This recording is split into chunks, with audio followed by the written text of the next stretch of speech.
Most founders waste hours interviewing sales reps one by one because they think they need to give every person equal time. So if they have 20 applicants, they're spending 20 hours interviewing a bunch of weak candidates one by one.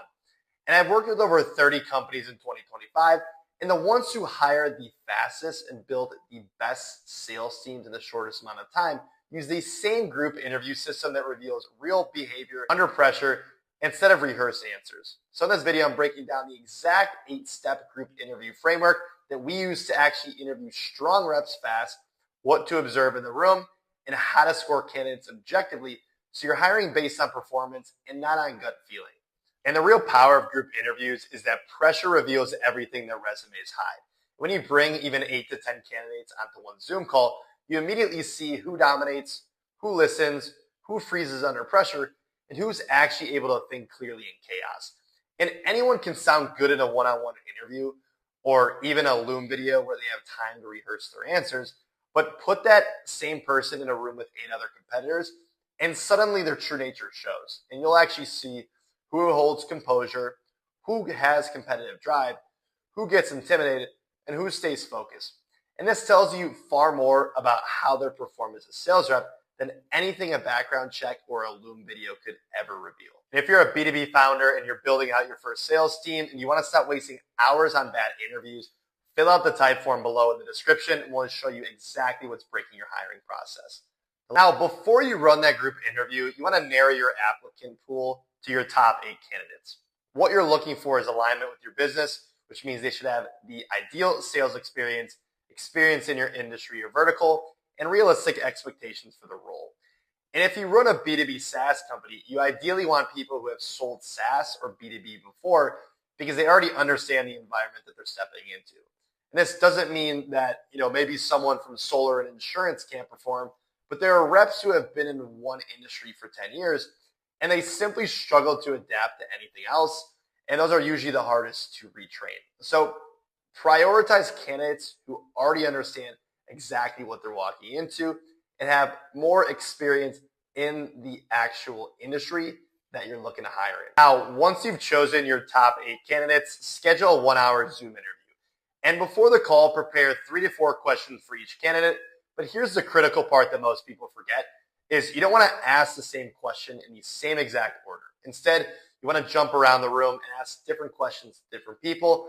What this simply just forces them to think in real time instead of them having to copy everyone else's answers or waiting to hear what the previous candidate said. Now, once you get into the interview, the opening 5 minutes of the interview are simply about setting the frame so that the candidates understand the opportunity and the role that you're hiring for. And you want them to know this exact role is extremely competitive. So you might say something like, hey, we have over 60 applicants for this role and only 8 minutes into this interview. We're only hiring one person. And immediately the room should understand the competitive reality, but you also need to sell your company because the best sales reps, they're rarely unemployed. They're usually already in another role, just considering multiple opportunities. So instead of saying something generic like, hey, we're a SaaS company hiring sales reps, you could say, hey, look, we've launched in January 2025. Year to date, we've done 1.5 million in revenue. Last month, we hit 150K with 10 reps. And our goal is to reach $250,000 next month as we scale the team. And this type of framing creates genuine momentum because strong sales reps are attracted to momentum and to actual growth. And weak reps are simply attracted to security and stability. So your framing immediately filters who's actually interested in scaling immediately. Now, from here, you're going to move into the actual interview and you want to test 4 main areas. The key is not to ask the same questions in the same order. You want people to jump around so that they can actually think for themselves. So the first is going to be role play. You're going to have them do an introductory outbound call or something similar live where they're actually reaching out to a prospect and you can immediately see how they are on their feet, how they handle the calls, and whether they have natural confidence and if they can actually handle objections in live time. Now, second is going to be objection handling. So you want to give them common objections they would hear in your business, like, oh, it's too expensive, or hey, I need to think about it, or hey, send me more information. And then from there, you want to go ahead and see how they would respond and really just watch their response and see if it makes sense. Okay. Now, third is going to be scenario-based awareness. So in reality, you're simply just testing their IQ. You want to ask them what they would do in different scenarios to test their awareness and their IQ, overall their ability to navigate chaos. For example, let's say, hey, a prospect wants to think about it, but they also admitted that they have budget right now. How would you handle this? Or hey, a deal's been stuck in the pipeline for a couple weeks and the prospect won't return emails. What's your next move? And these scenario questions simply just expose how reps actually think and whether they can assess situations and actually make intelligent decisions, or if they just give up and panic. Okay. Now, the fourth is going to be their morning routine before taking calls. And I'm not talking, journaling and things like that, but we want to see how they actually prepare for a long day of sales calls. Some people, they simply just roll out of bed and they go ahead and take calls. And that's extremely obvious. But some people, they're very, very structured. They do it what I teach. They go out, they do role play using AI, they review their calls, and then they start working. So no, I'm not looking for the long, Andrew Huberman answer where you're doing a cold plunge, you're journaling and all that. But I actually want to see that these people have structure throughout their day, because if someone is simply just saying, I go straight into calls, and you can just tell that, okay? It's very, very obvious. If you show me your routine and what you do in the day-to-day, I'll be able to know your results. So those are the four main key areas that you want to ask throughout the actual interview process. Now, during the interview, you should be scoring each of these candidates systematically, not emotionally. So you want to score them on things like confidence, clarity, coachability, grit, and overall social awareness using a simple 1 to 5 scale where 1 is weak and 5 is exceptional.